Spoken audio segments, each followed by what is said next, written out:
toe. Okay? So, basta wood toe siya. So, the first layering, which is straight gray, we have there markers first, then pastel, then colored pencil. Okay. Now, when you use your marker, remember that you are using a different media. This is not mitan, this is not clear print tracing paper, but an illustration board. So when you apply your markers, you have to make sure that it is your final stroke na, kumbaga. Because otherwise, if you made a mistake, you cannot do anything. Okay, you could hardly do something to retouch it. Okay, so you just have to be careful, and you just have to be sure of your stroke. Now, you render first the side so that you'll know your termination, and you can use your straight edge. Naku po.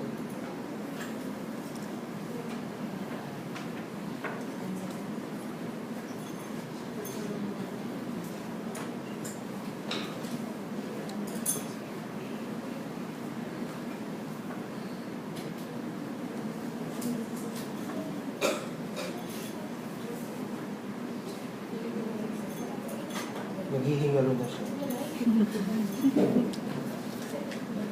That is the problem with markers on boards. It eats up a lot of ink. So after using it for a few times, sometimes ganyan na lumalabas.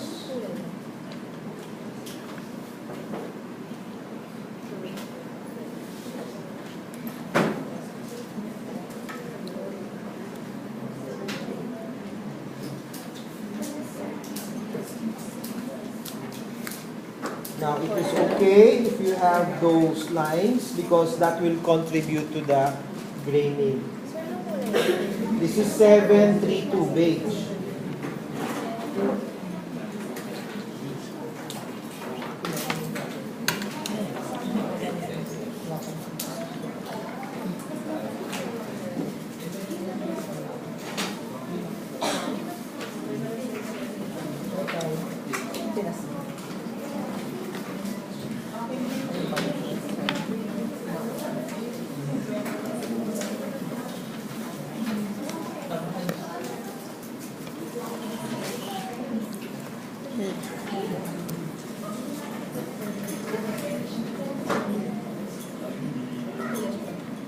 There. Okay. Now, if you will look at the texture, okay, the final product, it looks hard. So you can soften this by adding a layer of pastel. So that is actually one of the use of your pastel.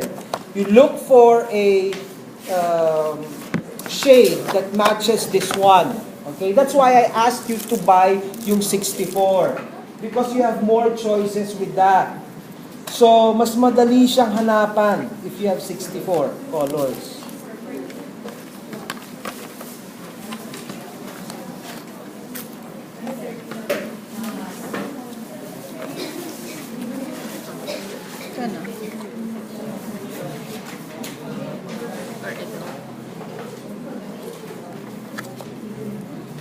Okay, I will use this one, this pastel. Now, I cannot tell you what color is this. Okay? So, just look na lang. Ito? Ito.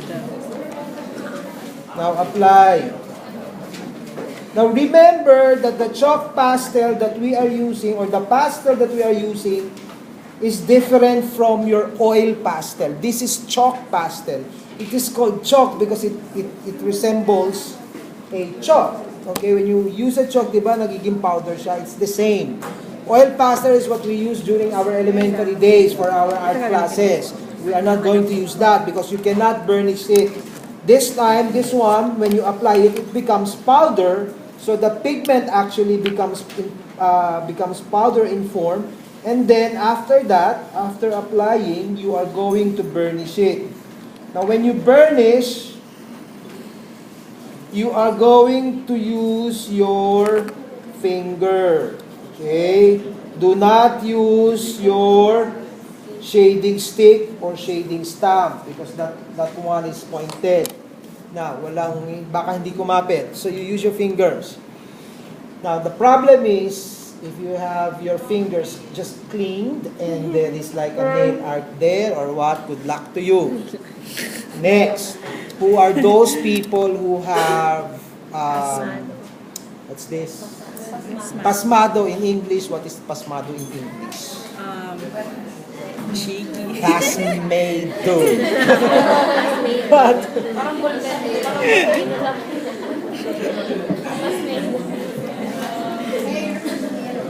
What's pasmado in English? Sweaty hands. Okay. For those who have sweaty hands, do not attempt to burnish. Why? Because if you burnish that, it will become mud. Putik ang mangyayari. So what can you do? You call your yaya. Yaya, burnish. Okay? Yes. That's why. You try, magiging putik yan. Tapos bigla na lang merong tatabi sa'yo.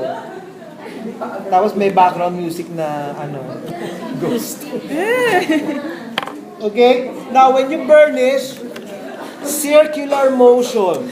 Okay? Like that. Now of course, yes. You cannot control that it will not go out of bounds because it is meant to be like that. That's why we have our acetate to erase. So the use of our acetate is just for masking to erase. Okay? Now, this is what happens if you burnish. Somehow, the effect of the hardness of the marker will be softened with the pastel. Okay? So, there. That is the effect. Okay? Now, and also I ask you to bring